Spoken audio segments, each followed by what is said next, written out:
கம்யூனிஸ்டுகளுடைய சோகம் அல்லது தவறு, துன்பம், துயரம் என்னவென்றால், பெரியாரை கம்யூனிஸ்டுகள் அடையாளம் காண்பதற்கு 50 ஆண்டுகள் ஆகிப்போனது.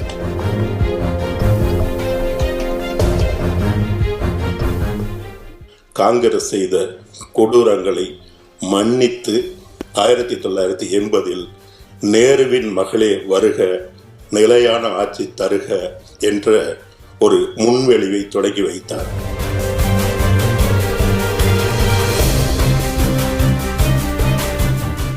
அண்ணன் ஸ்டாலின் அவர்கள் மேல் ஒரு கோபம் உண்டு. இப்போ இருக்கு, காங்கிரஸுக்கெல்லாம் 10 சீட்டு எதுக்கு?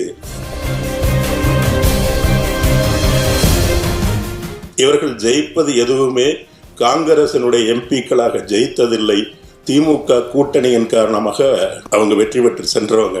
அவங்களுக்கெல்லாம் 10 சீட்டு அனாவசியம்.